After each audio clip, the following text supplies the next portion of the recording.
শোনো ভীমর জন্য কুল সহদেব, শোনো শোনো ভীমর জন্য কুল সহদেব। আজ আমরা রাজসিংহের যজ্ঞ আয়োজন করতে চাই। তাই রাজসিংহের যজ্ঞ পরিপূর্ণ করতে পারলে আমাদের চিরকাল বংশমর্যাদা বজায় থাকবে।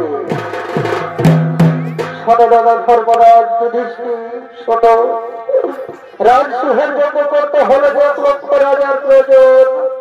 আমাদের কাছে মাত্র 20,000 রাজা আছে।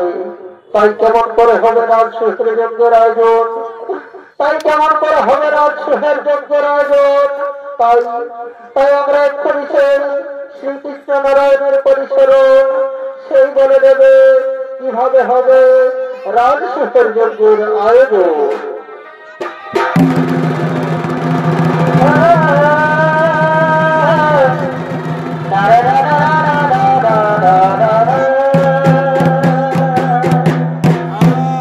আমায় কালে কেন করিয়াছ স্মরণ, আমায় কালে কেন করিয়াছ স্মরণ, বলে বঞ্চে বান্ধব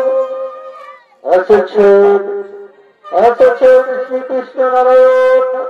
আজ যে আমরা রাজসিংহের যজ্ঞ করতে আয়োজন করিয়াছি তোমাদের স্মরণ। তাই বলে দাও কেমন করে হইবে রাজসিংহের যজ্ঞ পরিপূর্ণ, কেমন করে হইবে রাজসিংহের যজ্ঞ আয়োজন। শোনো শোনো ভাই ভীম অর্জুন নকুল সহদেব, শোনো রাজসিংহের যজ্ঞ করতে হলে 1 লক্ষ রাজার প্রয়োজন। তাই আমাদের সমাজে মাত্র 20,000 রাজা, বাকি 80,000 রাজা ওই জোড়া সিদ্ধ করে রেখেছে বন্ধু। তাহলে কি হবে শ্রীকৃষ্ণ নারায়ণ? বলে দাও এর উপায়। শোনো শোনো ভীম অর্জুন, ওই জোড়া সিদ্ধকে নিধন করা অত সহজ নয়। জোড়া সিদ্ধর পর চলে যাওয়া বড় কঠিন। তাই তোমাদেরকে যেতে হবে ছোট্ট ভেসে, আমিও যাব তোমাদের সাথে। তাই আর বিলম্বের নাহি প্রয়োজন, তোমরা যাবে মুনি ভেসে।